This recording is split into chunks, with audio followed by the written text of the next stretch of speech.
Whether you're listening on Sportsnet 590 or watching on Sportsnet 360 and Sportsnet Plus from 4 to 6 p.m., as always, everybody ropes, everybody rides on the Real Kyper and Bourne Show. Nick Kypreos, Justin Bourne, Sammy McKee, Derek Brandeo, and James Wilson. Yeah.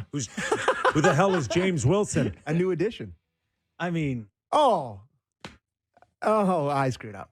It's Frank. we still got Baraska. We got Frank Baraska I in the got house. shot out of a cannon to You're start so this good. show, Really good. and Really you good. intro. screwed up the lineup. So I got an email this morning from said James Wilson, and I just assumed that a man that would be emailing me would be on today. I'd heard that there was a day. He's proactive. Yeah, unlike me. He's proactive, and it caught me off guard, and I put him in the lineup, and I screwed up. And I'm sorry, Frank. I'm sorry, James. It's my bad. So Frank the Tank Yes. is back into action. Have you met James Wilson before? No. Yeah, maybe. Is in he passing. a little feller? Can Oh, I yeah. call him Wee Willie? I don't know. Sounds like an AI-generated person. I that we've need created. I don't know. I need a nickname or something on Sorry. him. Sorry, I'm sweating over here. I'm J. Will. quite literally. If you're sweating, It's hot in here. if you're sweating, imagine what James Wilson's feeling, and he hasn't even started the show yet. But we're glad everybody's on board. And as always, if you can't catch us live, you got the opportunity to download us on your podcast wherever you get your pods. And text us at 590-590. And Sammy, before we kick things off to the Leafs 2-1 over shootout win through overtime over the Panthers, talk to me about the NHL All-Star. That thing is creeping up ever so slowly here. Yeah, But it's coming. Yeah, our friends at Rogers, I believe we have friends at Rogers, want to tell us that the tickets for the All-Star game are going on sale on December 5th. So included in this is a draft. So the All-Star Thursday at Scotiabank Arena featuring Tim Hortons NHL All-Star Player Draft, the NHL Alumni Man of the Year, honoring the 1967 Maple Leafs, no one will make fun of that, and the Canadian Tire PWHL 3-on-3 Showcase. So, like I said, tickets to the NHL All-Star Thursday go on sale Tuesday, December 5th at 10 a.m. on Ticketmaster.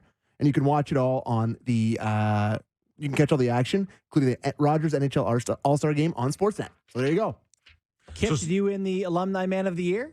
I can confirm I am not winning that award. Okay. So it's a, I I mean, disagree. You should. it's a big day. It's a big weekend. I'm assuming you guys will be the talk of the town. You'll be bringing everybody in. You'll be hosting, picking up everybody from the airport. We watch it on TV. With What about everyone you else. as a super fan? Yeah. This stuff must excite you to have everybody Yes, it excites in me. town Yeah, over sure. 3 days. Yeah. Yeah. Are you going to kind of go out on your own during those 3 days? Or are you going to try to ride my coattails? It depends. He's going to be selling Super Sammy hats, $10 per hat, 15 Listen. with an autograph in front of Scotiabank Arena. I just sounded like John Cooper there, but listen. Listen, The All-Star game, I'm past the age where the All-Star game is for me. But I think to have this event in the city is very cool. And I think it brings a lot of people in. I'm most excited that Matt Sundin will be here. That's what he said when he was on with us a couple weeks ago. I just think that part of it is cool. The game itself, I think they're actually playing hockey this year, right? They didn't lay out the fact that it's not going to be 3-on-3. Maybe is it going to be 5-on-5, Ooh, a hockey game? interesting. I'm not sure about those details, but I think that'll be fun. The draft thing is a really good addition. Whoever gets picked last, ha, ha, ha. But yeah, I mean, I'm not like You know, excited this for the All-Star year, game. the final 4 people are being assigned, so no one will be picked last. Oh, That's what I heard. No hurt feelings. I I mean, guess, or 25% is hurt. but Phil, I mean, that'll go down in forever. With Phil sitting there by himself and Ovi like taking a picture of him on the flip phone, like that Obi was. taking a picture is really the highlight. of I that. would love to see that picture. I would too. How is it not everywhere? So, All yeah, right. So there we go. All-Star game coming to Toronto. Buy tickets. Ticketmaster just starting December 5th at 10 a.m., boys. Celebrate the city and the game. 10 a.m. It'll be Eastern. fun. So All right. All right. And how much is celebrated off of a 2-1 shootout win? 0. Noah Gregor and Joseph Wall shine, according to you, Yes. on my lineup sheet. Well, who else did? After that, I don't really know where to go or Every to begin. year, our show adopts one player, and I feel like Noah Gregor is our collective son. We have said nothing but good things about him this year, and Well, he had a night. I made it abundantly clear the last couple of weeks he couldn't hit the side of a barn. Yeah, but he did other things well. He hit the front door last night. That was a goal, man. He almost split the puck in two in the bar. He hit it so hard. Yeah, and I mean, gets that leg out. You know, the goalie thinks he's going across the net with all that speed. Ping! That was unbelievable. The three stats I put in the lineup are these. The Maple Leafs have played an NHL high 9 games past regulation this season. The Maple Leafs have as many regulation wins this season as the San Jose Sharks. And the Maple Leafs have committed an NHL worst 8 too many men penalties this season. So those are the 3 stats I included in the lineup for you guys today. Those are not positive. Okay. I was like, this show's a nightmare. Or sorry, that game was a nightmare for our show, Kip, because they won. And so fans really love that. But there was not much to like. So can I ask you both a question? Please. Did you just like turn it off or did you stick with it? What do you mean? Because when Rodriguez scores the goal, I stuck with it. Because I do Leafs Talk after with JD Bunkus, watch on YouTube and Sportsnet Plus and everywhere. I went straight to put my contacts in, have a glass of water, go to the washroom, get everything ready. And I came down, I was sitting there, and I was fully about to start the show thinking that they had lost. I had no idea that they had changed it over, and it was very confusing. Now, apparently this wasn't the first time I think the league has dealt with 2 touches on a shootout goal. Looked like Sammy chipping. But I don't know if there's anyone closer in terms of looking like it was a legitimate goal than this one. Yeah. But I will say, like, I'm not even open to argument on whether that should have, like, counted or not. Like, he hit it a second time. Yeah, I don't think anybody could, outside of Florida, maybe going, it's a chintzy call. But do we have Maurice? Yeah, okay. So you think you want to go to that first? Way? Well, just want to hear him on it? Is that when it's relevant? We're talking about it? Yeah, as someone who might as well. It? Yeah, you can play the Maurice clip. Clip 2 on Maurice? Yeah. I have not seen that, especially that fast. No, you know what? I do think it's important that they have rules. Oh, it's important that we have them. Because there's no other way to do that, right? Because if he rips it off the guy and it goes off his shin pad and it goes in, is that a goal? That happens so fast. So it wasn't. Yeah, it's important we have rules. But Just he's like cold, half that's laughing during this. Like, is he serious or not? He's swearing. Yeah. I watched the whole 4-minute. He was unhinged last night. I don't. He didn't know how to feel, huh? I don't know what it was. An unhinged He coach bugs performance. It's a He show out bugs there. you like John Cooper bugs you, and it really has everything. It really just has everything to do with that's a coach that's stuck it to you. Can I be and honest? your team. Can I be honest? I actually really like Paul Maurice, and I thought Paul Maurice was a great coach when he was here. He got the short end of the stick. He got a ton out of a crappy Leafs team. I liked him a lot. I'm waiting on the butt. There is no but. He's a good coach. The butt and is he coached a he's team feeding Sammy's lunch every spring. Well, every me in the spring neck for- every time I see him. for the first time. He did. Yeah. I mean, Cooper has fed a few times. But I just think that he knows when he's in Toronto. He knows when he's got the audience. And he knows how to perform for the people down there that they eat it up. You know, every other coach is boring, and he goes down there, he shows a little bit of personality. They're all eating out of the palm of his hand. So he loves that. Yeah. Right? A ton of Agreed. personality. Yeah. Ton of personality. Him and Cooper, I think, lead the league in just If those two Condescending have people? conversations, Yeah, maybe. yeah. Part of the would be shtick. tough to work through. Yeah. part of the shtick. Okay, we're going to get into great detail of what we saw or didn't see last night out of the Toronto Maple Leafs, but let's go to an overall view of what Sheldon Keefe thought of the game last night. 8 minutes left in the first period there. Shots, I think, were 7-7 at that time. 0-0. And then we sagged after that. Like, we just really, I don't know. It coincided with Mitch taking that puck in the face, and I don't know if that's it. I don't think it should be it. But that's about the checkpoint. That's right. I went and looked at the Mitch injury to see what the shots were, and there was 8 minutes left. And we just really had an emotional sag after that. And you sag emotionally and competitively, you lose your intensity against that team, and it's going to look like the way it did the rest of that first period. But I thought we got real life from our penalty kill in the second period. And then from there, I think it's a pretty even game. We're right there. And So I think it's good that we didn't do a show after the first period last night. Mm-hmm. Because that first period to me was really bad. We suck. We haven't forechecked. Yeah. Kyper? And you? Extremely disappointing that a team like the Leafs are waiting on a team that played 24 hours, and it was a hard-fought game in Ottawa. Like, don't look at the score. Look at the fact that I think Ottawa battled hard with them, inexperienced or just not ready for prime time. We can say all we want about Ottawa, but they took a strip off of Florida the night before. Mm-hmm. And to not jump all over that, to Sheldon's point, I don't get it. Like I think he mentioned off that clip we just played that competitively, I think he mentioned, he's questioning the competitiveness of his own hockey team. Mm-hmm. That's the biggest disappointment. Yeah. I watched the game in kind of a funny, out of order fashion because don't worry about it. But so I went back, I watched the first period last night. Oh my God. Which, let me Quentin tell Tarantino you, what a directing thrill. the Leafs. What a thrill that was watching that period. But it's funny because when I first came to the game, watching it, the Leafs really it reminded me a lot of playoffs. Chasing the game in a way, trying to get the next goal, but really controlling the play at times, and you could see all the strengths, but it's only once they're behind. So go back and watch the first period. Sportlogic had the puck battle win percentage at 80% to 20% for Florida in the first period last night.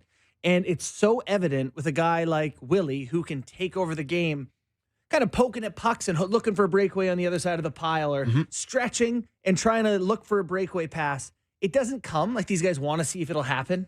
And then it doesn't come and they bear down, they start to play. They can play when they really turn it on. But that first period was just a lot of hockey, just hoping it would work out for them. My first period, hot take. Yeah, it's a team, like you said, that played 24 hours before, had gone through a war with those guys. They're a team that beat you out of the playoffs in pretty embarrassing fashion, let's be honest. They lost in 5 games. People were expecting the Leafs to win it in 5 games. I believe Kyper even maybe said sweep at one point in that series. And you just come out like flat. Yeah. And it's like, I know it's not their personality to run somebody into the M boards or talk some. It just, no, they didn't even look at, it felt like they were afraid of the Panthers, that they didn't want to make contact and fear that it might come back their way. Like they felt so timid to me. It's a horrible existence as a sports fan watching your team feeling like they're afraid of the other team, because that's what it felt like to me in the first period. Terrified of contact. Like didn't want to engage them in case, like they were watching the game the night before and they're like, boy, we don't want that. That was supposed to be somewhat addressed. I know. With Max Domi and Ryan Reeves, who were both in the lineup last night. And listen, at the end of the day, Max isn't big enough or heavy enough to shout out to him though for being 100% awesome. Showing up. At least he cares, right? At least he cares, but if it's just going to be put on him or Ryan Reeves to go out there while everybody else gets to play the way they want to play in that non-confrontational way, but they're wasting everybody's time. If you listen to the show for now 3 years, I've always said, taping toughness to the core does not change the DNA of the people who matter, who play the big minutes, who are involved the most. And so that is still a remaining issue, I would say. You see some flashes of it as they get desperate. And, you saw Matthews eventually run a guy over, and you start to see pieces of it. Yeah. But it's not their nature, and they need to be backed into a corner to show it. Nylander's worst game of the year? For sure. Yeah. Which, it's just one game. It's 3 games without a point now. Okay. But I mean, you absolutely called this. As far as the worst, but as the worst look for him, I haven't seen a worse one. Yeah, he didn't. Full credit for him up to this point. I mean, he's managed to keep those far and few between games. They made the lineup change, and the lines were ugly. That Nylander line. Nylander, Matthews, and Nyes had a Corsi for percentage of shot attempts in the first period of 0%. So they had no shot attempts that way and a bunch against. So, it wasn't good. Well, it's not good. So, that's sort of the initial. It's not good. Hey, on cue. Love it. So, some work to be done here to say, okay, we got to give this line some run or whatever it is. Marner played all but, 6 minutes before taking a puck in the mouth. Yeah. And that obviously didn't help Tavares's line, but they were somewhat better than Matthews, or no? We just lump them in. I mean, did you think they were? Listen, look at Marner's numbers. They're parallel to Matthews' numbers the last, 7 or 8 games. Mm. Should we get Brad May to say it's not good? Yeah, no, I know. I thought once he got the cage on, he looked a lot better, which is funny. Maybe it's just because he looked like he was junior Mitch. That cage did him no favors in the shootout. No, he tripped over his own feet looking down. 100%. But to me, he just looked like he was a little bit more engaged. Maybe he was. I think he missed an opportunity to ask the trainer, get this thing off me in the shootout. Yeah, that's a good point. Interesting. Didn't need to protect yourself in that moment. That's funny. But, I will say, I'll draw parallels to that playoff series against Florida where it just felt like they couldn't get in.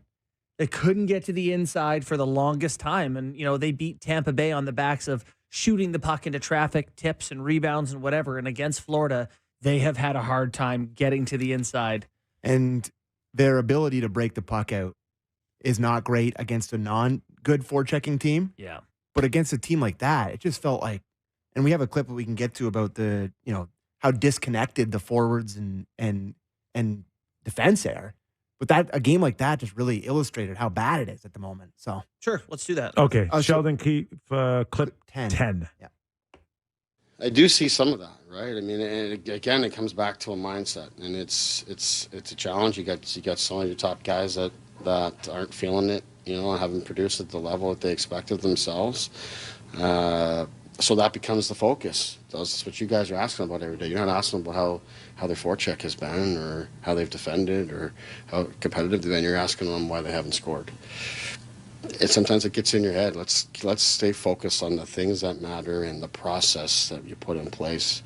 To me, that's been the strength and the backbone of our team for the last number of years. And when you stray away from that, or you haven't, or in our case, maybe probably haven't quite found it yet, combination of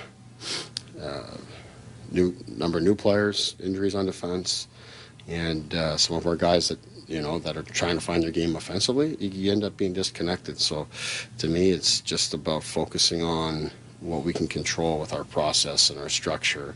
And I think everything else just falls into place. So we got to get focused on that.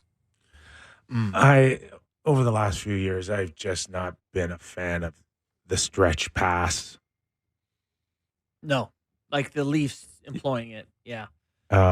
I get they want to play fast and get the puck into the skilled guys, but the disconnect and the gap between the forwards and the D is, for me, it's been an issue for not only this season, but over the last few years with Sheldon. Yeah, I did look up icings today. I was curious about that myself, and they are in the top third, I think, of most icings. I think they're around high or mid 80 icings through 20 games. Feels like a lot of icings. Yeah, it's been a lot of icings. Yeah. The other teams in that mix are not great. By the way, the Penguins far and away have the most by like 20. But anyway, so the Leafs do ice the puck a lot, Kip, to your point. And so I see a few things with this team that I believe now. We're 20 games in, I think, for the Leafs exactly, and I'm starting to form some solid beliefs. One is your point about defense or passing and just the lack of connection. This, to me, is the icings and the stretch passes. There's no connection. In the offensive zone, there's no support, too spread out. They just don't seem to use each other particularly well. The other two things for me, they don't forecheck particularly well. They really have a hard time getting pucks back. 25th in the NHL. It's stopping the opposing breakout from getting out to the neutral zone. And then we'll talk about the defense at some point. I can't connection. I can't recall over. So neutral zone, offensive zone, defensive zone. The whole ice. Process has not been good. And I mentioned this, and I'll reiterate it one more time. I've not seen over the course that the core group together that they've had the puck less, and they chase, and they can't make plays because they don't have the puck. No, they don't. They do not, and that to me is forechecking. I think a lot has been lost in terms of forechecking when you go to Zach Hyman, Ilya Mikheyev, Ondrej Kase. A lot of guys who just went and got it for them, like speedy people who got in on pucks and went after it hard. Even Bunting was a good puck pursuit guy. They don't have great puck pursuit guys right now, and they're not able to forecheck. The one look that we did get last night was Sheldon Keefe losing it on the bench, something that kind of reminded me of Paul Maurice last March here in Toronto. Eerily similar to me. Had the face matching the suit color. Tyler Bertuzzi was the brunt of it, I think. Yeah, Tyler Bertuzzi, he was giving it to him, huh? So have we seen that before? I'm trying to remember. Like, I know I've he's seen it. but I know he's lost his mind on refs, and I know he's really given it to some refs and other stuff. But like to yell at his players like that, I don't think I've seen it. I think you're right, Sammy. I don't recall. So then, what does that mean? Well, he's starting to lose patience with, Let's get him on clip number 11, Sheldon Keefe on a Kyper's Clipper on Too Many Men, and then we'll follow the whole conversation afterwards. Well, it's not too many men. I mean, if you look at it, like it's Nylander's on the ice the entire time. He's eligible to receive a pass, and Tavares is coming off the ice, and Bertuzzi's eligible to change for him. It's a line change that happens hundreds of times a game. So in that case, to me, the official reacts to the situation and to the other team yelling. However, I look at it more as an issue where we pass the puck to our bench unnecessarily. We're trying to make a line change. You can't. It creates chaos, and sometimes officials make the wrong call because it just looks like it's too many men when it's a legal line change happening with the puck arriving. And we've been caught on a couple of those, that haven't gone our way. But the officials, I think, if they look back at it, they'd probably say, you know what, we should have let that one go. See, he's right on all fronts. They did miss the call, so he's right there. And I'm glad he didn't let his team off the hook on putting pucks towards the bench when you should have some feel that when guys need to get off the ice. Yeah. And can I make an equally valid point, I think, here, Kip, which is, why are you changing with 5 seconds left? Are we trying to get fresh legs for 5 seconds? 5 seconds left in the period. The bigger picture in this, even to go above just passing a puck towards the bench, is they are undisciplined on line changes as a whole. Okay, they don't change well. They overextend their shifts. They come off when they want to come off, not when they're supposed to come off. Yeah. And I put that right back on Sheldon. This is your team. Control it. If someone's not changing well, and even if you watch Willie Nylander, who, again, I'm not crapping all over him, but look at his body language on that particular play. I did. You don't know what he's thinking, what he's doing. Is he coming off? Look to the bench. Signal. He looked like a guy that was absolutely coming off. And if you are, come to the bench hard. Okay? If you come to the bench hard, there's nobody that can misread what your intentions are. I also had another coach in the league that I messaged with saying, what are the assistant coaches doing? What are their roles in this aside from facilitating changes? Like, that's a part of being on the bench and being alert and, letting guys know. They hear the head coach call names. You can be in guys' ears and going, hey, you're up, you're going, who you got? Let's hear it. Like, there's some involvement there. So certainly it's not just the players on the ice, not just the coach, but it's a whole team issue. And it has been for years. I wrote an article 2 years ago. We got tagged in that one today. Yeah. When they were near tops of the league. Who was it that was talking about that? We played a clip from the other day. Was it Talkit? Was talking about how important line changes are when there's our changes sucked. He brought it up 100 times. It is the attention to details that are the difference between winning and losing. And Leafs don't have that in their golf bag right now. They don't have that club to play. No, and so their coach was sick of it and had a absolute meltdown. Can we listen to the clip now? now? Absolutely. Yep. We go to the clip. Let's do it. Clip 8. It's a mindset of our team in that moment, right? We've been talking lots about recognizing moments and being good with our situational awareness, and we just scored to tie the game and get a chance now to go out and win the face-off. We have the puck in full control, and we don't take care of it, and we're back on our heels again. So that's a team mindset thing. Obviously, Bert in that instance, but there's been too many instances of that. So Sometimes you get emotional on the bench and you guys see it. Oftentimes it's behind closed doors and you don't see it. But regardless, it's an area that we have to get better in. And obviously I got to do a better job of making them even more aware or holding them accountable if it's not going to be to the standard that's required. And that will be the case. Let's jump right into, we found the Rick Tocchet comment on, is it line changes or just attention to line changes? Listen to Rick Tocchet talk about that with his Vancouver Canucks. Yeah, it's the team that's willing to do the right things. You know what I mean? And Seattle did. We didn't. We had some awful changes. Awful changes. You know, changes lose you hockey games, lose you playoff series. You know, you have to change properly, and we didn't. I assume too the change coming out of the icing right before the Alexiak goal, their 1-1 goal. Yep. Yeah, that's the one. Okay. Yeah. I mean, it is something It's now so telling. that it's so important to talk it. Yes. And it is a byproduct of the bigger picture. Mm-hmm. And Leafs don't have a good, clear picture right now of what they are or what they believe in as a team together. They still want to go do their own things. One guy's changing. The other one wants to take one more rush up the ice.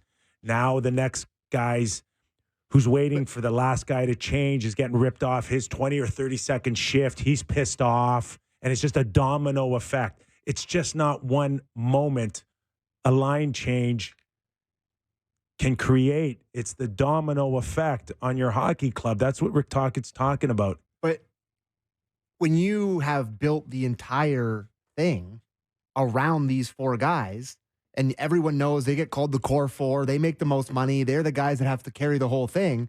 When you've built this ecosystem, this infrastructure, aren't they going to just naturally be like, we got to stay out a little longer because we got to score. We got it's a chicken and the egg to me, where it's like that's the whole thing is built around them. And they're like, we got to stay out there a little longer. I'm not saying it's right. I'm saying it's wrong, in fact. But they probably think in their mind, we have to do it all, so they're staying longer. I think that goes back to very early in this year, talking about Team A and Team B, and how it's, the guys who are on the Leafs and going to be on the Leafs. And then this needs to get fixed. It needs to be addressed because you know where this is heading.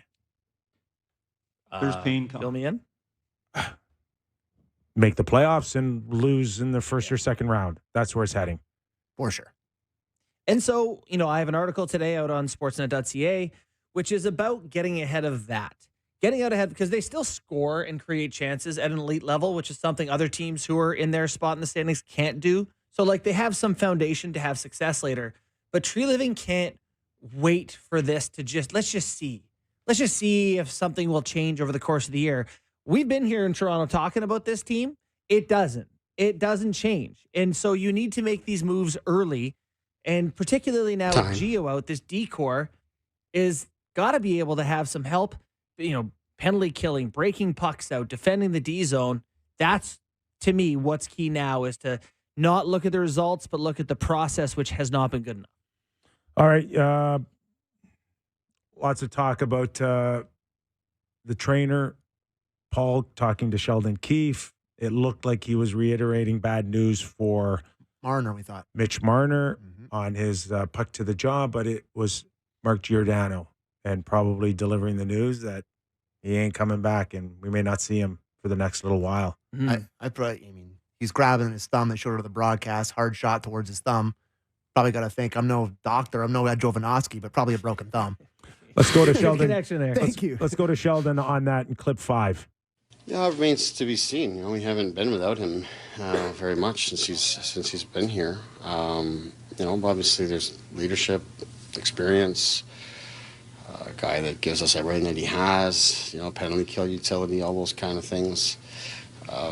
We've already got injuries on defense, so we were already asking a lot of him, and asking a lot of others too, and it'll be even more so now. But it's opportunity for others to step up on defense, and even more reason for our forwards to really support our defense, which to me they haven't done a good enough job of.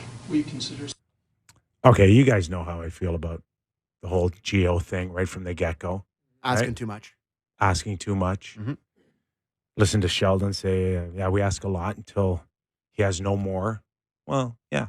Okay. So ask a guy that you should be building towards something, not just fly by the seat of your pants. The guy was up to 20 minutes a night. Like, are we that surprised he got hurt?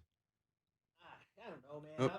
I don't know, man. I know. No, but listen, I'm not going to sit here and go, you hurt because you got a slap shot with the thumb. He didn't get tired. He blocks. It was an accident, Justin, waiting to happen when a 40-year-old who should be playing 12 or 13 minutes is asked to play 20. That's an accident waiting to happen. I can't give you that one. I don't think there's, I agree that like he's playing too much. I would also say though that if you're Keith, it becomes a tree living thing. Who do you want me to play? You want me to play Lagesson to take off, to relieve some of the stress on him? The one thing where they're going to really struggle is penalty killing. Because he was playing almost 3 minutes a night. And he blocks everything. Everything. So you're telling me now, the Stars shouldn't, because of that chance, like, what were the odds that he was going to break a bone? But that's his role. You have a guy who's a PK shot blocking guy. If he can't do those things, he can't play for them. A 26-year-old guy's thumb could break very easily as well. Yeah, it can, but not when this guy needs to be out there 20 minutes a night is my point. You set him up to fail. I don't disagree with the idea that his usage is like it wasn't going to end great by the end of the season if they didn't one find way some or solution. another. This guy was going to run out of gas. He was going to get hurt. Yeah. Something. But, to your point, like, okay, I get it. You don't have anybody else. But that doesn't mean that you still have to throw the guy out there like that until, he breaks. But yes, it does. It's on the manager. You're going to miss the playoffs? Well, maybe. They're in 5th as of yesterday in their division. They'll find the points. We know they'll find the points. They found the points last night. Kyper, it's a different They should have been down 3-0 last night, 4-0. This team finds a way to get their regular season points. That shouldn't be a concern. The concern is, what the hell are you going to look like in March? So that is a fundamental discussion because I don't think there's agreement from that coach that playoffs are guaranteed or from fan base. I think he's grinding for points here. He lost his mind on the bench. I get it. Coaches get fired. Yeah. They don't look like they're building something. Yeah. Just ask Dean Nevison, I guess. But at the same time, ask more from players, demand more from other players. He just doesn't have the options. This is my article today because it's okay. So Benoit, Lagesson, and Timmins are going to play more minutes, and now I guess Lajoie is going to come up and be the Raj 590 is going to play. You just can't do that for long. These guys can work as gum in the Hoover Dam hole for a little bit, but eventually the water's coming through, so you need solutions there. It's Benoit was okay. Yeah, sure. He didn't kill you last night. But this is Holmberg last year to me, where these guys are going to be okay for a bit, but it's not a viable long-term plan. What makes good guys really good is they're good every night and they're good for the whole season. Yeah. What makes bad guys kind of bad is that they can have 1 or 2 nights where they won't kill you, but stretched out over a season, there's going to be a lot of nights where you're like, holy crap, what's he doing? I thought about, in my article, I wrote, I can get on a treadmill and run at, a pretty high clip for, 30 seconds. Yes. But the really good runners 30 do it seconds. for, Okay, a marathon. There. Okay, there. Usain Bolt. Holy I know. 30 seconds. The idea is, can you keep doing it? And I can't. Yeah. Okay, let's go to a quick clip of Sheldon talking about his depth guys. Clip 7. Those guys done a good job for us. They really have. They're tall guys with good reach, and they're competitive. They get in the way. Whether it's 5-on-5 penalty kill, both guys have given us lots of confidence in them. So, we took Lagesson out last night, but I think he's done a really good job for us, and he'll come back in. And like I said, we'll be asking more of those guys now, but. They've shown that they can do a job for us. They've given us really good minutes and kept the puck out of our net when they're out there for the most part. So that's really all you can ask for from them. You should just go down the hall and get more tall guys from the Raptors. We just like tall guys. Yeah. You got any tall guys? Yeah, come on. Boucher's Canadian. He could probably strap him up. Get him out Perfect. there. Yeah, he's like 6'10". You know, Benoit and Lagesson have been good. And so my article and my commentary now, I hope, is not that I don't think those guys have been good, because they have. My worry is that they can't consistently do this. Like so when's Lilligan coming back? He's been out 10 games now, so he's eligible. Don't think high ankle sprains could be 6 or 8 weeks. I think Luke Fox tweeted today that there's no signs of him like inching towards the ice again. Like he's not close. You're better off breaking on many occasions than the high ankle sprain. So then he's gone for however long. Gio's gone for however long. And then, you're just going to rock and roll with those 3 guys in the bottom half? Like, We are going to talk about Woll and Gregor at some point because they were positive things. But also, to your point, those guys you're talking about, Timmins has been really, it hasn't gone great in his return. He only played 2 games so far. But yeah. he kind of turns looks the puck over a record amount. He kind of looks like Connor Timmins. He looks like a poor man's Klingberg. Listen, I know Kyper, it's hard. Everybody hockey guy says it's hard. But how do you not bring somebody in? Like, if you run this, they're going to be without Gio for a long time, without Lilligan for a long time. I would imagine that there are some discussions. Working the phones feverishly to find a defenseman now to. You need a body. Plug a hole, a Gio hole right now. In that sort of role. Do you want to listen to Keefe on their thin decor? That seems relevant. Kip 4? Yeah, go for it. Okay. Yeah. We're getting thin. Yeah, we're just talking about it. We're thin, and we got some guys that played big minutes today, so we're thinking we might be shorthanded for practice tomorrow. Just giving guys some time away, and it's a busy week for us in terms of every other day. So we asked a lot of those guys today, but they stood in there. Little love for Morgan Riley, who played 30 minutes and 30 seconds last night. He's been unbelievable. He has been. He's maybe the Leafs MVP this year. You got the conversation, but. Yeah, no, he's been solid. It's just it drops like a stone behind him, unfortunately. Brody and McCabe are your next guys, and they've been the play he made on Nick Cousins on the breakaway, where he didn't just panic. He was going to come around from the left side of him, and he paused and brought it over the other shoulder and just knocked it away clean. Was really, really nice. Yeah. Okay, let's take a quick break here. Catch our breath. More Leaf conversation, including the one that Justin just mentioned on one box that they don't necessarily have to worry about. Goaltending. Conversation on Joseph Woll after the break. You're watching and listening to Real Kyper and Bourne. The Kypreos, Justin Bourne, Sam McKee. Back for the Real Kyper and Bourne show. Starting to get messages from Spotify people with lists and stuff. Are you guys getting that too? I'm really glad you brought that up, Kyper. Yeah. Because I got one from Derek Augustine, who says that he's spent in 2023 2,382 minutes listening to us. That's a lot of minutes. And Derek, I just want to say, get a life, man. No, he doesn't want Seriously. to say that.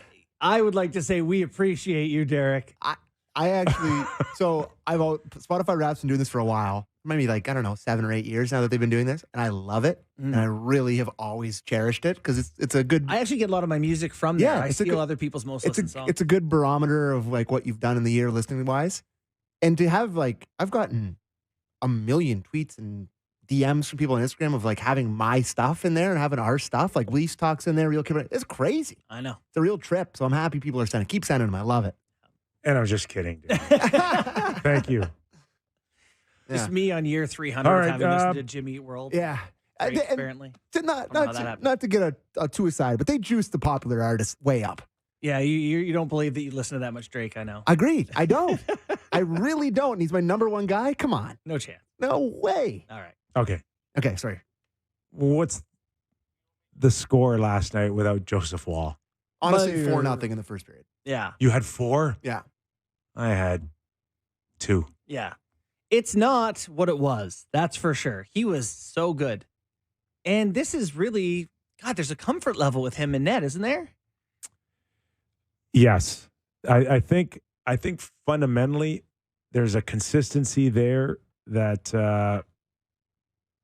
you're a lot more comfortable maybe at any point you ever were with Samsonov, to be honest with you. And he had a decent year last year. Yeah, he had a good year. I worry about relying on someone so inexperienced, but God, the way NHL goalies kind of come out of nowhere these days and they're all comparable, he at least seems in the group of goaltenders who can do it. To me, watching him, it's the lack of high highs and low lows. Mm-hmm. Like with Samsonov, some of his nights he's unbelievable, and some of the nights he doesn't make a save. Yeah, you go into the game It's like going, three on. come on, it's like good 3 Sammy. on 4. Yeah. You know, it's like Kucherov scores 3 points on him in the first 5 minutes of the game. It can go really bad.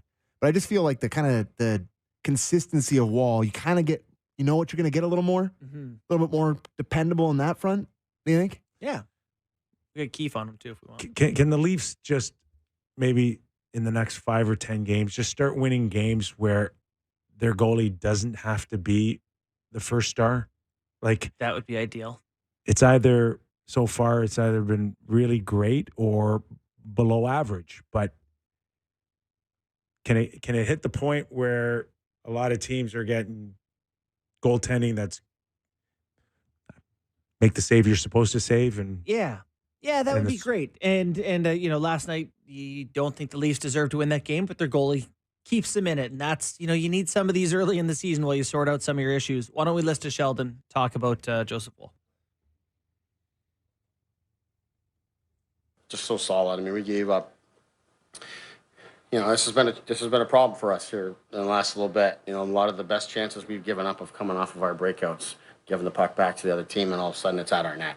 You don't have a whole lot of time to think or to set or to make any reads. You just got to battle and be athletic and compete, and he did that. So I thought his play through that segment, the final segment of the first period, obviously keeps us around in the game. I didn't think we gave up very much after that for the most part, but anything that we did, he was solid, and of course, overtime and shootout.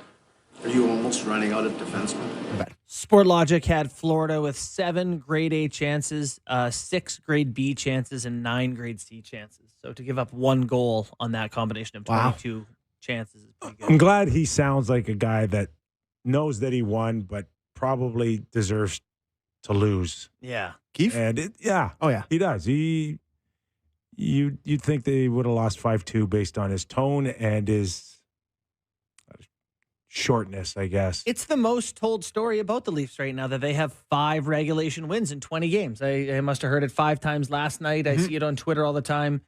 They're not handling business with any sort of efficiency. A couple days ago, he was asked a question that had that in the question. He's like, "Oh, you guys love that one." Oh, yeah. He's aware. Yeah. He's like, "You guys love talking about that one." It's like, yeah. Well, it's a worthy talking Does point, in tell my us opinion. something. Yeah. You're not running away with games here. So Wait, I'm just going to ask you guys that, like, what you saw out of the Florida Panthers, because here's a team that went to the final, but I was really impressed with their last 2 games. they They fed the look Leafs in. better. To me, they look better. They look yeah. faster than they their did D's last better. year. Yeah. I agree. Is that No. because they dropped the stalls? It could be. Or Gudis? But there's 3 guys, but also I think they know what they are now. Like last year when Maurice had his meltdown in Toronto, they felt like a team in search of an identity. They didn't really have a clear picture of what they were. I think playoffs helped them sort out who they were. Sam Reinhart has become one of the game's elite scorers now. Like they've got talent all through the lineup and seem to have found themselves a little bit. So I would agree with you. They're a real contender. And where would Oliver Ekman-Larsson be on the depth chart in Toronto? And on this Florida team, he's 5 and 6. Well, I mean, like currently, top pair. Yeah. Currently top Currently pair. a top So that pair. gives you some idea of what the difference is between Florida right now and the Toronto Maple Leafs. That in itself should tell you a lot. I do think that their D is the envy of a lot of teams. It's Vegas is now without Shea Theodore, but that's always a decor that people look at as elite. When Colorado won the Cup, their decor was elite. Good decors tend to go far, and this looks like a legitimate decor there in Florida. I got a question for you guys. Thoughts on Max? Doing the hair thing to Bennett? Yeah. I'm fine with it. Okay.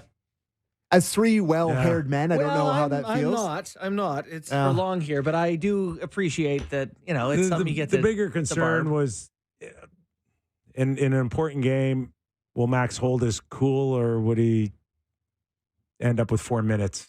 Like that exchange, that What did you think of that 4 minute? He got the extra rabbit punch in. Yeah. I just thought you're already giving him one. They absolutely never call that. Like, that's just, they never call it. And if you're going to call the extra 2, you got to give number 9 a dive, too. The embellishment was absurd. You leave yourself open to leave it up to the official to decide. That's all. Yeah, I guess. And if you want to, he fought him at the end. I mean, they fought. And that's where you just kind of take a number there and say, I'll fight you. I'll challenge you. Yeah. And he did. Like, Max ain't scared, but clearly, guy to be scared of. Clearly, Bennett's the better fighter. Bennett's a bigger man, significantly. Bit of a missile out there. He's just flying around. He's doing stuff. He's an effective guy. The other question I wanted to have you guys: did you know who was under 10 minutes on the Leafs forward core last night? Under 10 minutes. Camp was under 10 minutes at 9:28. Yeah, there's a bit of a concern there too. Reeves was 7:40, and Nick Robertson was 9:15. Was the 3 guys. I didn't think Robertson was bad last night. It's not that he wasn't bad. It was just it doesn't really lend towards him. A big, heavy team like that battles on the walls. Usefulness is diminished. I think he had 1 or 2 good quality chances in the slot. Yeah. He's got a shootout, got to score on a couple of those. That's your bread and butter. It's not to battle off the wall and knock somebody over. You're in a position where you're a shooter and you got to score. Yeah. It's, I'm torn on the Robertson thing and Domi a little bit too, where it's like you need some guys who can provide surprise offense for you. When it's not the main guys, you need some guys in your lineup that can do that. But so that's a chicken and the egg. Do I need someone that battles off the walls first before I can get to thinking about scoring a goal? Yeah. Well, that was always the debate. Like, what do you do when you're not scoring? Because how many goals is Robertson going to score if he plays 75 games this year? He's going to score 17 goals. So what are you going to do for us the other, 67, 8 games? So he's still looking for a way to be useful when he's not shooting it in the net. Since the Vancouver game, his ice times are 9:25, 8:43, 7:42, 12:40, 9:32, 9:15. Yeah, really. But wow. The game doesn't set up well for against Florida. And style of plays to have Nick Robertson shine. Yes. My fear is that, trust tree with you guys, no one else is listening, that we witness like the annual 3 good Nick Robertson games. Yeah. And it's just like back to like Nick in 2022 Robertson. when he scored against Dallas in OT. Yeah, I tweeted he's seen his last game as a Marley. Sammy, you can't bail on him, and you've started something. You just got to continue to hopefully bring his stock up a little bit. Okay. Seattle's coming into town tomorrow night. Yeah. Not the bravest team. They also need offense. They're a little soft. They can't shoot it in the net. Right? They're missing some toughness. So good night for Robertson, you're saying? Good night for Nick Robertson. Seattle, we'll trade you Will Borgen for Robertson. Well, Like it? Anyone in? I don't even know the name you said. He runs into people. Okay. Or sure. Borgen, plays defense. All right. Listen, they're looking, Seattle, for those type of more of those guys. More tough guys. Yes. But they also need to score. Yeah. Last year. They're challenged this year. You mentioned that earlier in our shows, and I thought they'd be fine, but there's some concerns out of Seattle. It's tough when you don't get talent first, and which is why I still believe that the Leafs can be a contender. When you have the talent, you can figure out pieces around it and grit and structure and defense and all that. When you can't score, it's just hopeless. Like, there's just no way out of some of these games. And that's how I feel about Seattle still. Okay, we still have plenty more on the Real Kyper and Bourne show as we take a break and then go national. We'll welcome in Frank Seravalli, hockey insider, president of hockey content on the Daily Face-Off. And we're starting to discuss names. We want names, Frank. Leafs need help on the blue line. Give us a list. That with Frank after the break. Stick around, everybody. We're just still warming up here on the Real Kyper and Bourne show.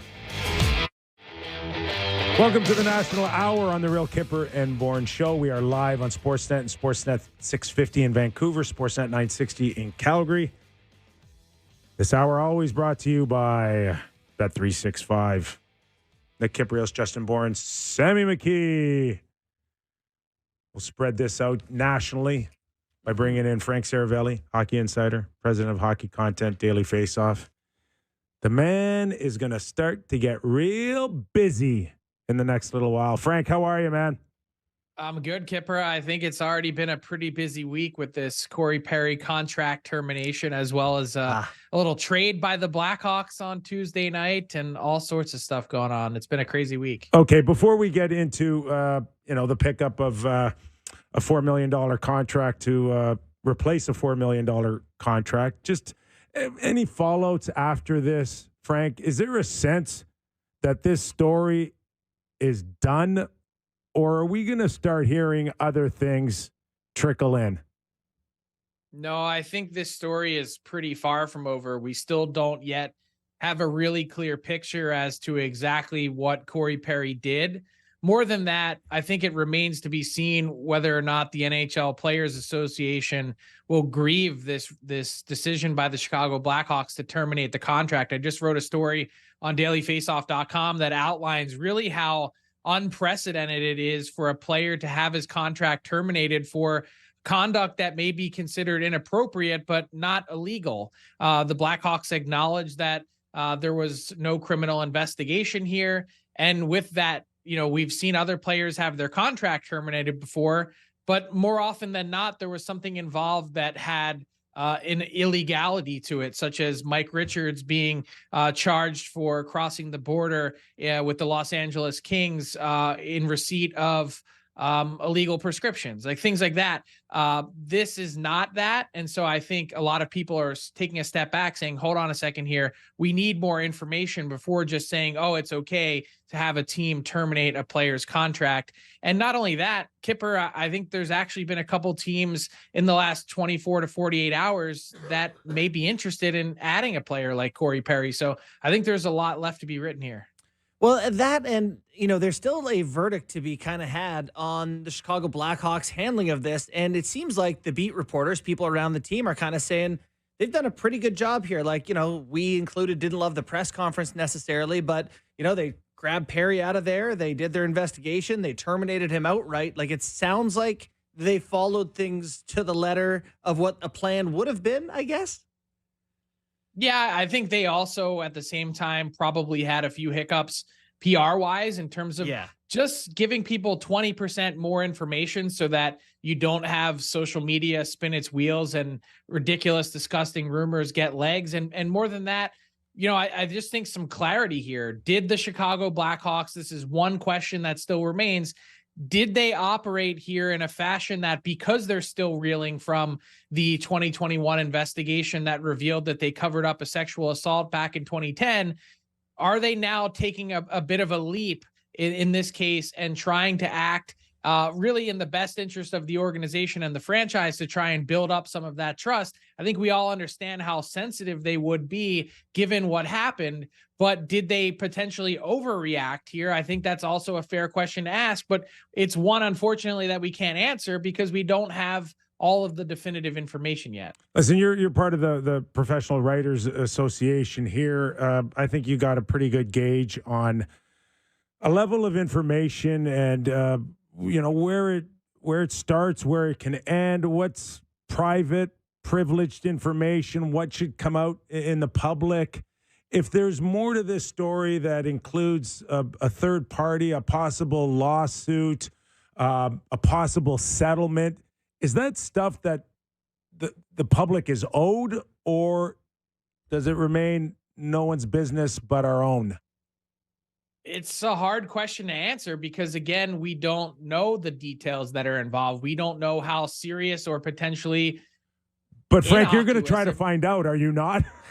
Yeah, I mean, I think here's the thing that I'm struggling with, and I can tell you quite openly, part of the reason why there hasn't been more detail that's been reported is that there's been a lot of conflicting details going back and forth. You hear one thing from someone, you hear something totally different on the other hand. And that part has been really difficult to wrestle with as a reporter. You're dealing with, as you mentioned, the potential for third parties to be involved, the potential for lawsuits, the potential for defamation. You're dealing also with a player who's had a pretty sterling reputation in his NHL career and a borderline Hall of Fame guy who is really well liked by teammates that now all of a sudden finds this week his career somewhat burnt to a crisp. So there's a lot of different facets in play here that I think has made this story certainly one of the more difficult that I've had to pursue in my career in journalism.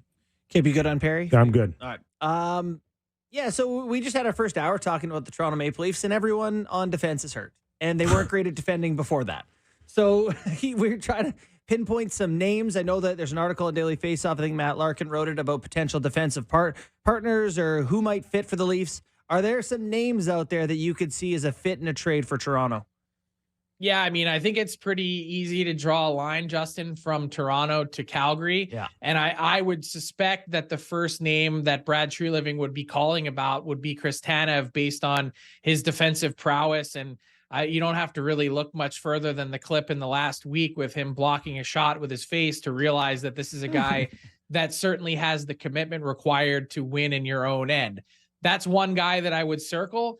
I think here's the thing that the Leafs have run into in those conversations that they've had with the Flames and Brad Treliving's former employer is, A, they're not really ready to make a move yet with some of their pending free agents because their team has gotten back in the race. And B, I think the other reason why they're not in a rush is because the trade deadline isn't until March 8th. There's no reason, unless someone's knocking your socks off, to go out and execute a trade at this exact moment in time, especially while your team is still hanging around and you don't have a fully formed idea yet as to exactly what they are. Are the Flames under 500 at this quarter juncture of the season? Yes, they are.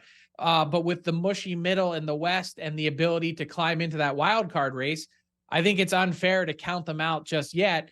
And until they are out, I think they're going to wait and hold off on making any judgments. So that's one aspect of this that I think has been a roadblock in terms of the Leafs trying to find defensemen. And I think the other part is you want to make sure that whoever you're getting is making an impact. And there's a lot of names that have been floating out there of late that you might say, hey, the Leafs could go out and get this guy. And the answer might be yes, but is he going to make a big enough impact to be worth the squeeze? What about a guy like Zadorov? Do you think the Leafs or anybody else that's interested in Zadorov would need to trade as if they're going to re-sign him? We've seen so many, particularly in Toronto, through Kyle Dubas, trade for pretty big, significant names, only to watch them walk out the door months later here. Are the Leafs in a position to rent Zadorov at all? I love renting. I say that as someone who owns my house, but I love the idea of renting a defenseman, particularly because you never really know how the fit is going to be. And like, I would say that specifically with regards to Tanev, because he is injury prone and he is a little bit older, that he's definitely the type of player that you hang out with and date instead of marry. But when it comes to Zadorov, like I think the less commitment, the better, because yes, he's someone that can impact your team, can provide an element that some other guys can't. You guys saw firsthand in Toronto, big hit, scores a goal. But at the same time, I think the overall overarching thought on Zadorov is that he's truly a third pair defenseman. And if that's what the Leafs are acquiring, no sense really paying a pre-market premium to lock him up when you could then just wait and see how things unfold. And I think that's kind of really the beauty of what the Leafs have gone through this past summer is Domi, Bertuzzi, Klingberg, all 1-year deals. And I think probably you're sitting here right now feeling, hey, pretty good, November 29th. Thank God we didn't really go much longer. Maybe the one exception to that is Bertuzzi, but Klingberg, like you don't often get a redo on something like that. And the Leafs now have that second life. Frank, the one thing that I sit in here and pull my hair out about daily is like the Leafs probably need to make a trade. And it's like, but it's hard. Kipper tells me, but it's hard to make a trade. Is it that hard? Is there going to be trades at some point, or is the salary cap just ruined the trade market? It's not just the salary cap. I think part of it, Justin, is general managers are naturally risk averse. And I was actually talking about this with Doug Armstrong a couple weeks back when I was in Toronto at the Hall of Fame. And it was when he first started in his career, and there's a lot of sort of first time, new younger GMs that are in these roles. He said, what you go through is this feeling like you're only going to make a trade if you know you're winning it. And there's so few of those to be had that I think the big part of that is people are looking for an easy PR win as opposed to a deal that just sort of makes sense. And I'll give you a perfect recent example. It's happened within the last 24 hours, this Beauvillier deal, trading him to Chicago. The Blackhawks are without Taylor Hall for the rest of the season. Then Corey Perry's gone. You need some support, some roster support, some scoring support for Connor Bedard. Okay, so you bring in Beauvillier. The Canucks were in a spot previously where trying to move off salary from their books was probably going to cost them money. Now these two things happen in Chicago, and all of a sudden a deal materializes where they can get a 5th round pick instead of giving up something. And you can kind of just nod your head and shake and shake hands and say, okay, this makes sense. This works for both sides. There probably needs to be more of that. And the other thing I would say as a third option would be, or a reason would be the fact that GMs kind of need a deadline in order to make something happen. It seems like if there wasn't one on March 8th or whenever the date is every year, that I would bet that we'd see way fewer trades than we already do. We're talking to Frank Seravalli, hockey insider with Daily Face-Off. It seems like the Oilers have calmed things down a little bit. Has their search for a goaltender calmed down as well? I think maybe a little bit, because I was just talking about the idea for the Leafs of weighing impact and cost. And that's one thing that Edmonton really ran into was there's a whole host of names out there that they could go and get, but I'm not sure that they were sold that relative to cost that they'd be getting a guaranteed impact. And that is certainly the nature of the beast with the position. I like to say goaltending is voodoo. You never really know what you're going to get week to week, let alone with a guy changing teams in the middle of a season. And I think that even though his play might not have warranted it, there's a chance that we see Jack Campbell back called to the NHL in relatively short order. I think they were thinking sometime around December 1st in order to try and get his game in order. He had a rough start to his tenure in Bakersfield, and I think at some point they'd probably swap him out for Cal Pickard and try and get him going again at the NHL level. We'll see if that works, but that's their thought process right now, as they seem to be outscoring and outrunning a lot of the problems that they had a few weeks back. Frank, I know you have the audacity to not exist in Canada, but we talk about the Canadian teams quite a bit up here. The Leafs likely to be active. Any other Canadian teams that you think are going to be the most active out of this group of, everyone kind of thinks they can be a playoff team? Yeah, I'd say the Vancouver Canucks are right at the top of that list. And the reason for that is just look at the newfound cap space that they have after moving off of Beauvillier. I mean, Vancouver, since Patrick Allvin took over as GM and Jim Rutherford as president of hockey ops, they have been preaching cap flexibility. And now really for the first time in their tenure, after trading away a bunch of pieces and at times paying really significant prices, as we're reminded with Chicago's Jason Dickinson scoring another goal last night, they've paid high prices to get rid of guys on their roster. This time around, they were a little bit more fortunate with Beauvillier, but they have some cap flexibility that for a team that's really struggled with injuries on their back end, Carson Soucy out for a while, Tyler Myers was banged up. They're now using depth defensemen in their lineup again, which they were really trying to avoid. They've had to break up their top pair that was so good between Hronek and Hughes that you're now counting on Noah Juleson and Cole McWard and all these guys that probably are fringe NHL players. That to me was the biggest story as to why they weren't a playoff team last year and their hot start this year. The contrasting image there is that the Vancouver Canucks put competent defensemen that have experience in their lineup. And now that some of those guys have gone down, it feels like they're kind of hanging on for dear life. as they try and stabilize that, which I think they're going to try and attempt to do here in the next week or two. Frank, when we look at the standings outside of maybe San Jose and the Sharks, everybody wants to stay in it and try to, I think, make the playoffs here. I mean, outside of the two teams I mentioned, who do you see eventually putting up the for sale sign and start making some players available? 95% of the league, I think, is thinking that they're going to the playoffs. Well, that was actually another reason that I didn't include in why we haven't seen very much activity is go through some of those teams. The Chicago Blackhawks would sell. They've got nothing left to pick at. The Minnesota Wild aren't there yet. The Anaheim Ducks are trying to build in the other direction through some of the youth that they have. Who are they going to move? Adam Henrique? I mean, go through some of these teams and then switch to the Eastern Conference.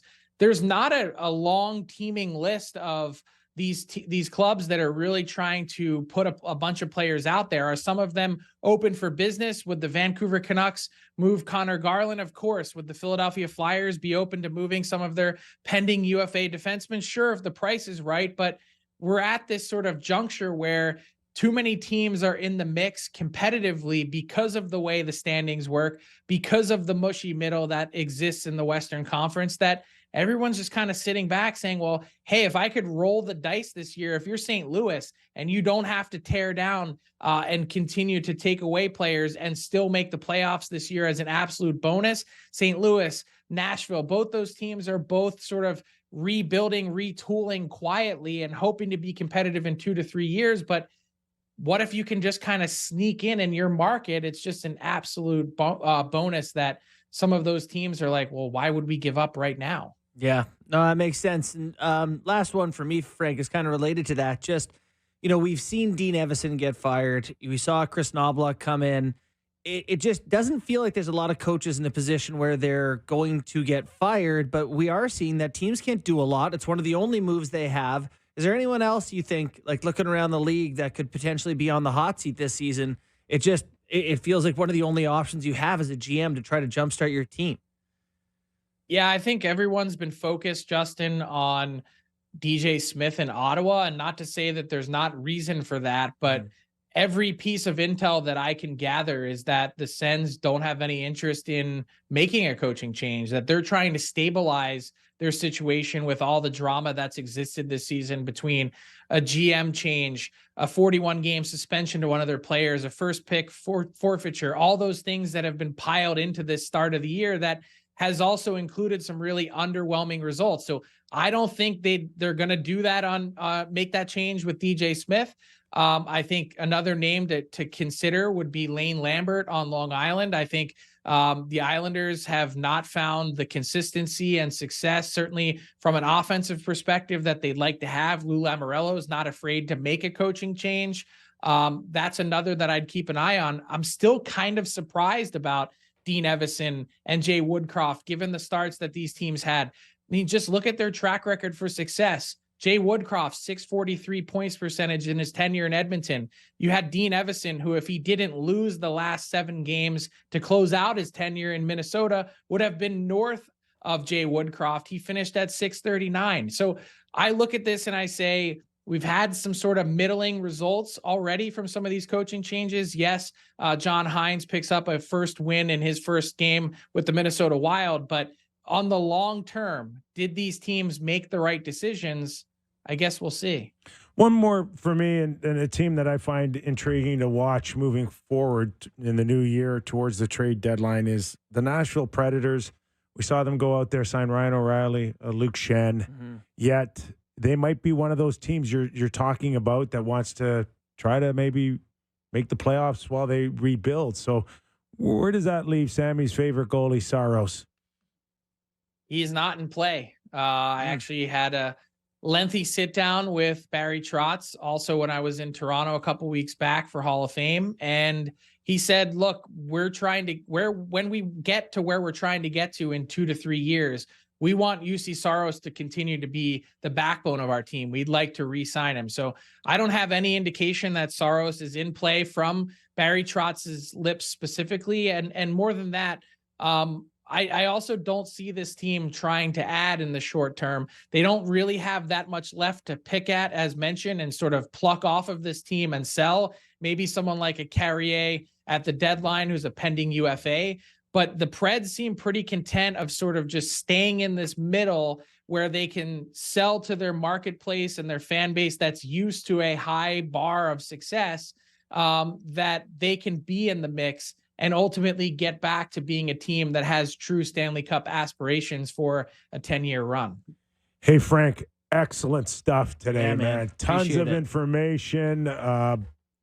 Look forward to the next few months, and certainly bringing you back on to update us on a ton of stuff moving forward. Thanks for doing this. Have a good one, guys. Yeah, thanks, Frank. Frank Seravalli, Hockey Insider, Daily Faceoff. What Wealth of knowledge. What do you want to take out of that? That sitting here in Toronto, it feels like it's hard to make trades, and Calgary doesn't want to trade. No one wants to trade anyone because everyone thinks that they can make the playoff. Well, So, they're a perfect example of sometimes not overreacting. The Flames. Yeah, Just everybody had ride them it dead out. and buried. Yeah. And now they're feeling good about themselves and in a position to make the playoffs. I mean, they are kind of knocking at the door, aren't they? They're Oh, right. yeah. So it is. It's that West being weak is going to make it a lot harder for the teams to declare themselves for sale, as you put it, in terms of, some of their assets. So that'll Yeah. be slow the fun down a little bit. My favorite goalie not getting traded. No. Saros? Yeah. No. Yeah. If push comes to shove, someone makes a big offer. To me, the Kings is like the spot. That's the one to me. Like I would agree. because they're running Cam Talbot out there. I get that, but he's playing really well. I get that, but at some point, if you're going to be a Stanley Cup contender, you're going to win it with Talbot, maybe. I don't know. You know what the Kings' road record is this year? Yeah, they're like perfect. Yeah, 9-0-0. Yeah. Haven't lost. It's pretty good. Center depth. You know what I'm really happy to? Byfield, Yeah. right? Because Found it. tons of pressure, contemplating a first pick overall. He slides just, I think, one under and did not get off to the great start. It's the pandemic. He's spending some time in the American Hockey League, but I tell you what, that guy is turning himself into a really good, solid player. It's almost like the AHL is not a career-ending move for a young player, Yeah, Like- you can go down there and really hone your Find skills. your craft. A good example. So he's in the NHL last year, has 3 goals in 53 games. They sent him to the American League where he has 15 points in 16 games in the AHL. 9 goals. 9 goals. Yeah. So he finds it, feels himself at the pro level. This year, he's got 16 think points in everybody 19 games. Go spend a little bit of time in the American You Hockey League. Send Crosby down. Everyone needs a little time. Talking 18 Oh, years of age. okay. Yeah, 19. no, I think I don't they should- understand this. If you're like, I get you want to protect the junior ranks, right? If you're not going to play for the big club, you have to go play back in junior if you're eligible. Why do we have to do that, though? I don't know. That's my point. As a Because you want bleeding heart junior hockey fan, because they want to preserve good players Yes. playing in small towns and they want to keep the league afloat. But if players are good enough to play in the American Hockey League, So it's not then the next player who's it's- good is going to shine at that it's level. not a development decision. It's a business decision. for sure, which I am Just fond of. Crummy. I'm fond of. Yeah, fond it's of great because you get stars to go Yes. to your hometown. That's- Yeah, well, not my hometown, no, but just in general, it's a very popular. Well, not. Anyways, I like that there's guys that go to junior still from the NHL. I like that rule. It is. But I'm an 18-year-old adult, and I cannot pick where I want to go to work. Yeah. There's just something fundamentally wrong with that. Yeah, and I think there's a lot to be learned playing against other men. Like as you try to graduate to the NHL, playing at that level can, it's wonderful for development, and you get to be the guy, man. Play the big minutes. Kipper, before game time, you said you wanted to talk about Kane when we were. Yeah, because he met the media, and I don't know, obviously with Riveting. yeah, listen, he's I was going He's- to cut some tape of it. I was like, oh, no, I'm not. listen. Don't dump on Pat Kane. I'm telling you right now. He said the right things. Nothing. Yeah, I know. I like him. Yeah, I like like. him. Yeah, sure. We didn't get a chance to kind of talk about the signing because of, I guess, Corey Perry news, and I don't know. We talked about it with Jovo. We got the medical side of it with Jovo. We didn't discuss it. I am somewhat surprised that he would pick Detroit because I don't think that there's any guarantee that they're a lock to make the playoffs. That was the one thing he did say in the press conference that might have been interesting. He's like, yeah, I hope to help them make the playoffs. It's like, yeah, they're in third in their division and winning. And you'd think it would have been more of a sure thing if he would have picked Colorado, Florida, Vegas, Boston, Dallas. I found the 2.75 interesting. Okay.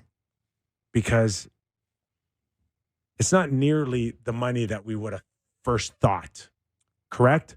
Well, right. You thought was higher more or shocked lower? at the term. Higher. You did. Yes. Well, I kind of thought just from talking to Kip and I thought maybe we're looking at like a 3-year deal around $4 million or something like that. That to me was where I thought it would somehow end up. I wonder if just because no one has any space, like the good teams are pretty capped out. Yes.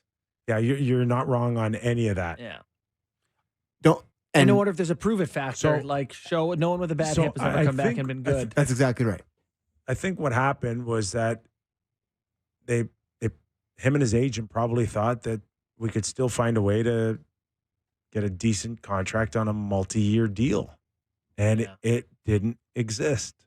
You know, when my wife and I first moved to Toronto from Arizona, they showed us some apartments here, and they were like 500 square feet and $2,000 a month. And we were like, no, we're not doing that. Sorry. Looked at like 10 of them. No, I'm not spending that for that size.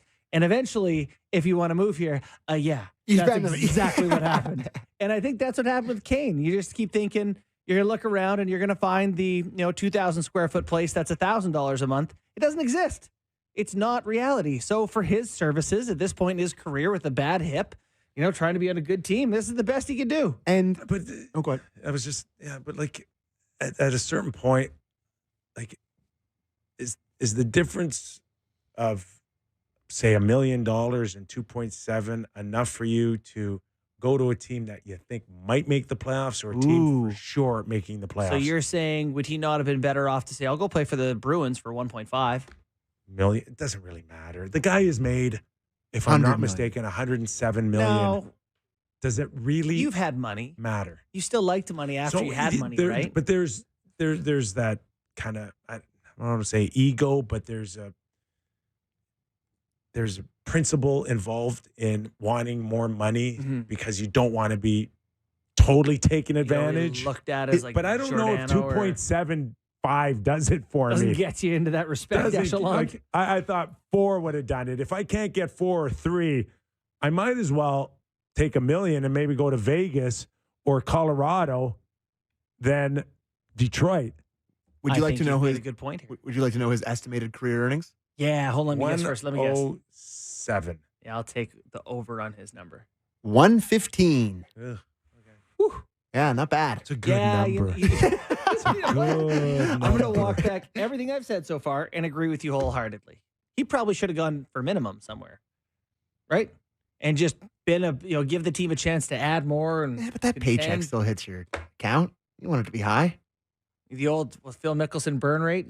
Listen, I'm cheering for him because our league is really a lot better when Pat Kane's doing his thing. He did say, he's like, one thing I can do better is, basically use my legs. He's like, I can cross over better. My lateral movement is better. And that's all I think of Kane is like, which way am I going? Sometimes I forget about like the human element of this too. When you're sitting in the room negotiating with Steve Yzerman, it's probably like, oh, this is cool. Like, it's he's not. He's Patrick Kane. You don't think he's sitting across the room from it's cool, but it's not affecting him. I think he's far past that. You don't think that's going to influence him at all? Having Stevie Yzerman telling him he wants you on your team. No, it has nothing to do with it. Nothing. You guys are nuts. I think as long as it matches the things that you like to hear, then you're fine. Yeah. Then it's like whipped cream and a cherry. So I'm not disagreeing with you, but it has to match with, I like what I'm hearing. Okay. Overall. Who had a better career, Kane or Yzerman? Yzerman, for sure. No question. Not the first 8 years. Yeah. Someone who knows the stats is going to No, kill me it's for that question. definitely Heisman. But on my TikTok algorithm, because it was Patrick Kane and I was looking at Patrick Kane stuff, his hat trick came up against the Blackhawks. I think where they won 7-5 or whatever. And he just danced Shane O'Brien, cut into the middle, and then backhand cheese the opposite way. Yeah, Pete Kane was Chelsea dagger going off. It was like, this See guy the was heartbreaker was a selling? killer, man. He was unbelievable in his prime. Poor Shane O'Brien. It was a big, Yeah, tough he's clip. prime Patrick Kane, man. Anyways, guys want to do some game time?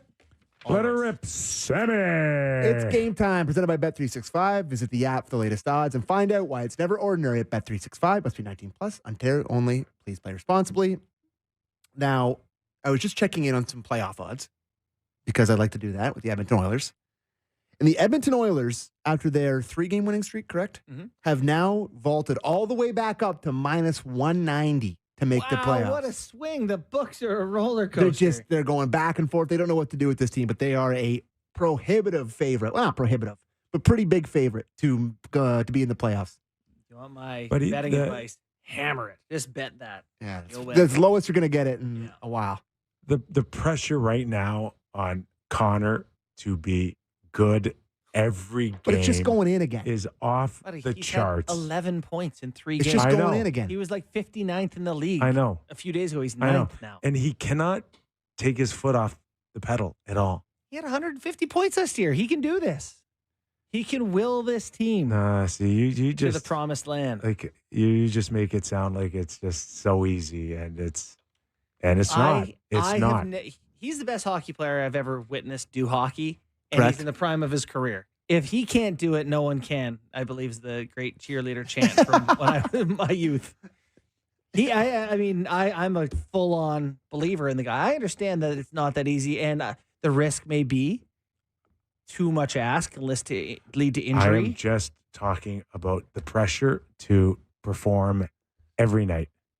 And it would be nice every once in a while if he didn't have that, but I guess because of the cap and the way it's built and the constant, you're the highest paid guy outside of Austin next season, that you just need to score 3 points every night. I'll give you 2. And if it doesn't bounce, if it doesn't go his way, we see the Connor that we saw a week and a half, 2 weeks ago.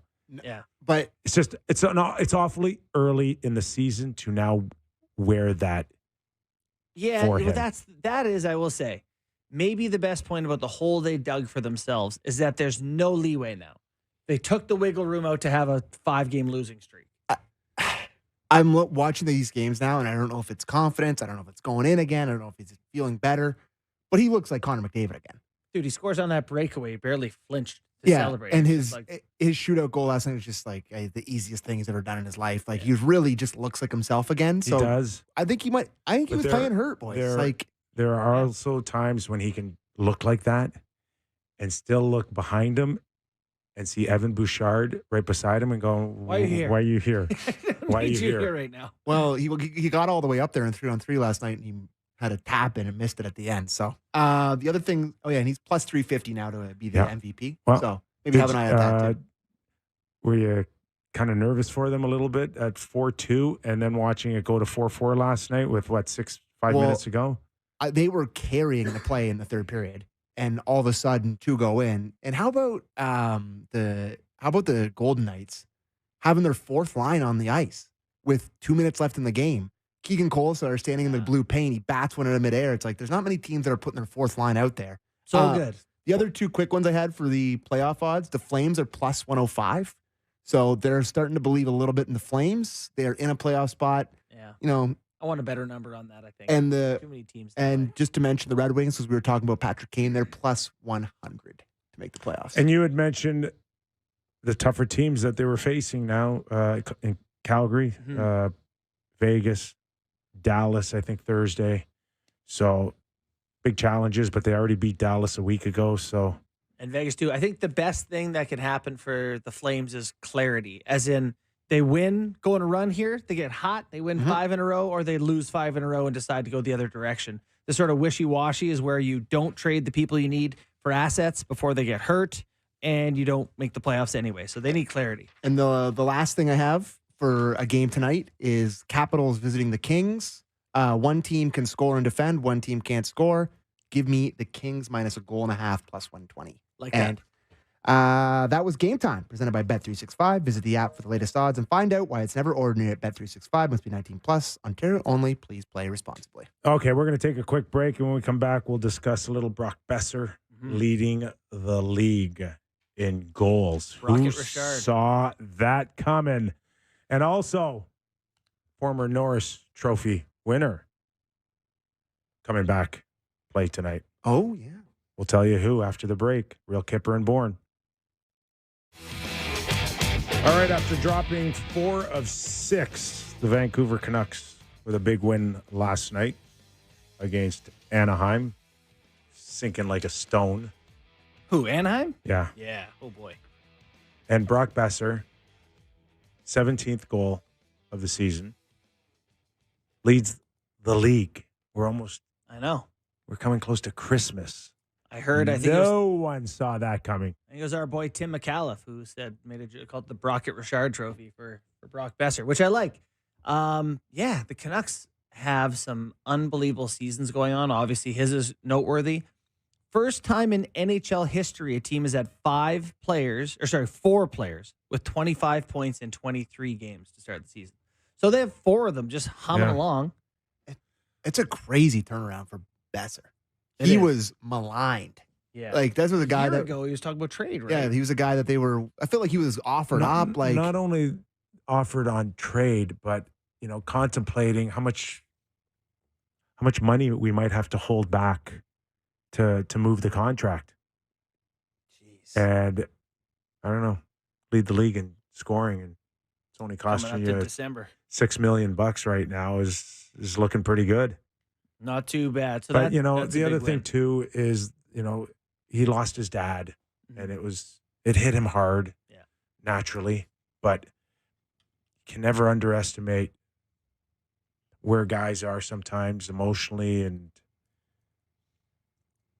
how it's affecting them. I know. You don't talk about it in the media. You don't share that sort of stuff. But there's no question that he seems at peace with a lot more today than in the last little while, which I'm very happy for him. It is a crazy thing that we come on here and everyone else, that does sports analysis, and we just have to kind of assess the play without knowing, what's going on at home and personal lives and whatever, and how much guys can be affected by it. So we're just like, I think he's not trying very hard. It's like sometimes there's real meaningful reasons for. Yeah, sort of like you off. in our first hour telling us that you watched the third period first Yeah, I did. of last night's I had to watch it out of order.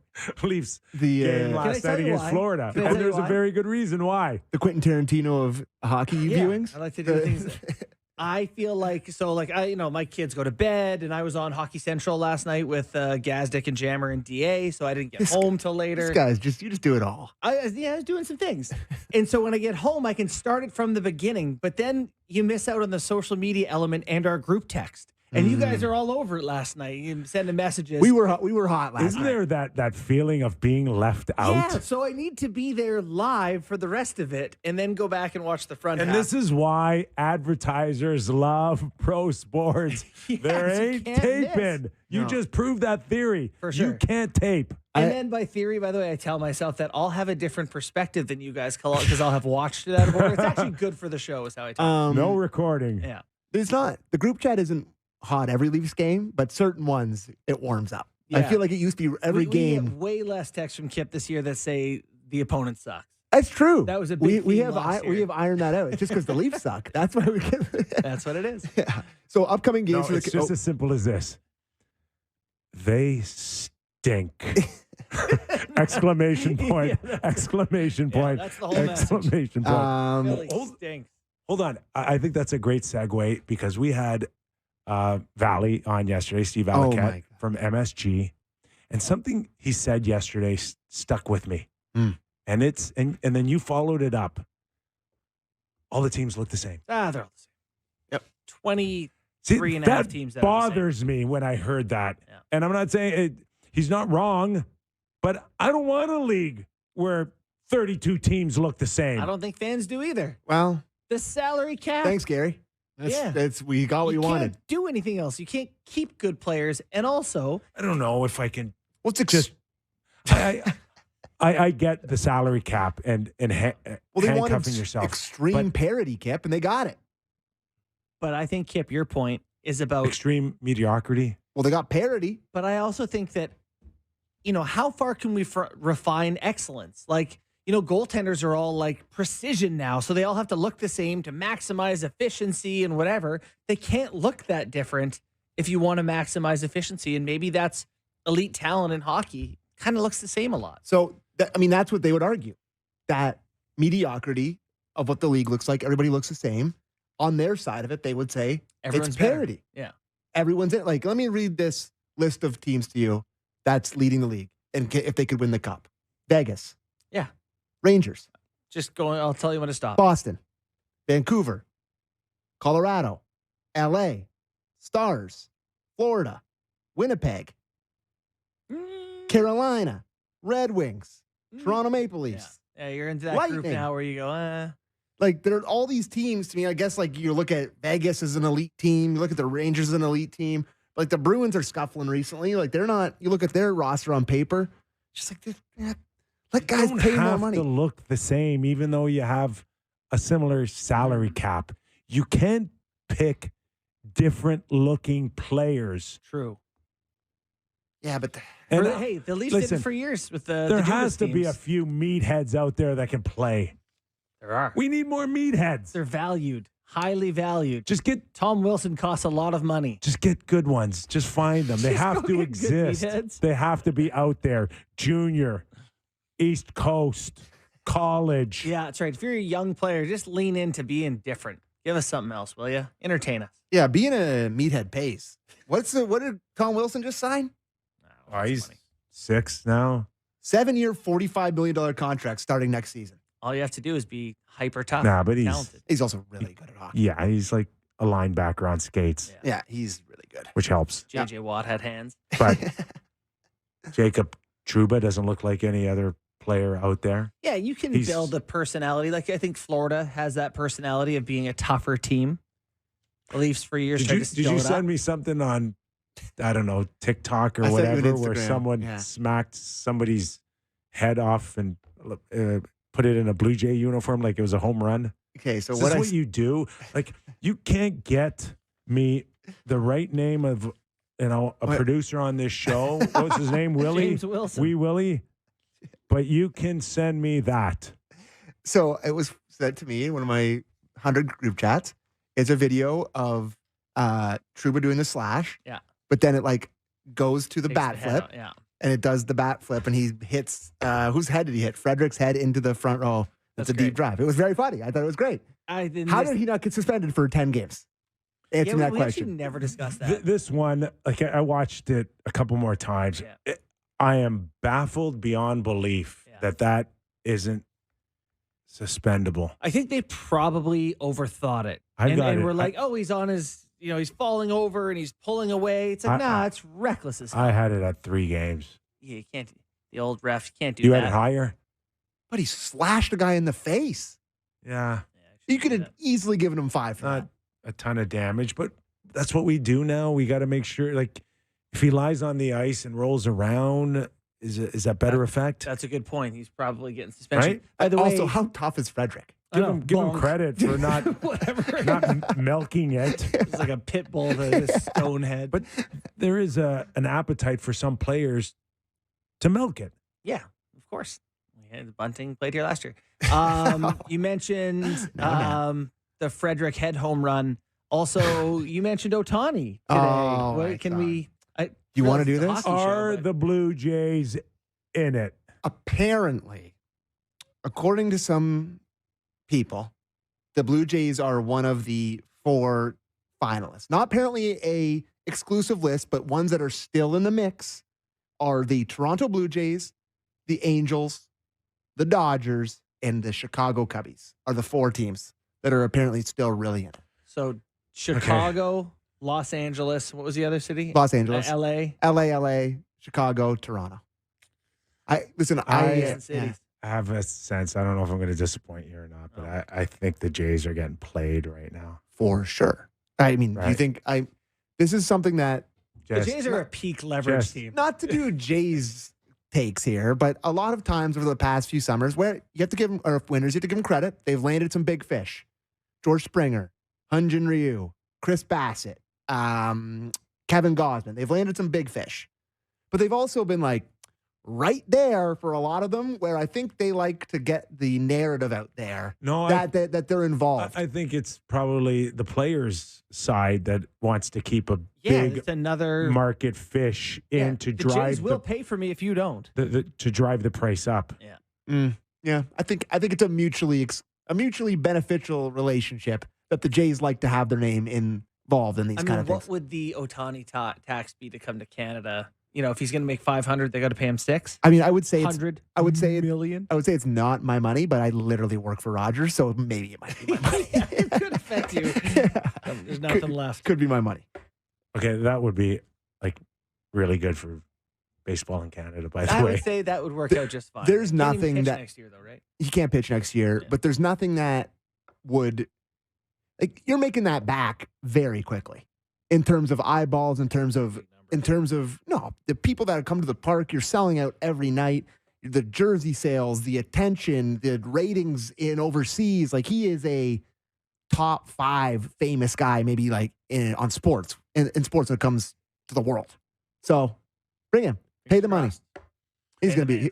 It'll be all great when he just signs with the Dodgers. All right, as we mentioned earlier, the New York Rangers, coming off a 5-1 loss to the Buffalo Sabres, will get Norris Trophy winner Adam Fox back in the lineup. They sure could use him. Not really. No, that Rangers decor. They're still good without him. Yeah, they got Ryan Lindgren and Adam Fox, Keandre Miller and Jacob Trouba as pair 2, Braden Schneider on the third pair, and then Eric Gustafson, who, say what you will about him, he's having an unbelievable season for the Rangers. So yeah, and that's a hell of a decor. Big, good matchup with the Red Wings tonight. Be interested to see if they have like a little bump from getting Kane. When's he going to play? Is he playing tonight? He says in a week against Buffalo, I believe. Oh, okay. You want to get him in there. If you're a Red Wings fan, like, oh, he just got Kane, get him in there. And if you're him, like if he's good to go, what am I missing here? I'm nervous for him, though. That it's going to... Well, how many guys have went down with a hip issue? Yeah. Hip situation. I don't know that there's one who's come back and had a wildly successful run post resurfacing.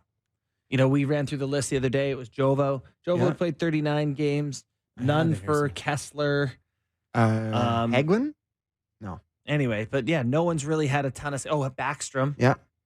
I don't know how that went. So, yeah, fingers crossed for the guy that he's able to do it. But and if he does... Yeah, Hagelin, Kessler, Jovo, Backstrom was the 4. And if he does, I wonder how quickly a follow-up contract... Like, if he comes out and lights it up for a couple months, he might say, keep me around, pay me, or Detroit will say, we want to keep you around. Yeah. I am curious about something you mentioned yesterday, that, like, he could potentially still be a deadline move, if it doesn't work for Detroit. Yeah, I think there's a couple of different options that it's open. It's open based on how he looks, how he feels, how he produces. And, yeah. He could get traded before the trade deadline, or he could sign an extension and stay in Detroit. Yeah, most excited to play with DeBrincat, right? They've had success in the past. He says they're pals off the ice, so that's part of the reason he's in Detroit. It also kind of feels like it's the start of Emmitt Smith on the Arizona Cardinals. Yeah, I would agree with that. Right? Well said. All right, boys, we're out of time. Our thanks to Frank Seravalli, hockey insider from the Daily Faceoff, with some great stuff. As always, glad you're aboard. Get a chance, give us a rating and review. Love to hear from you. Got issues with Sammy or JB, lay them all out. I can sympathize with you. Have a great night, everybody. We're back tomorrow.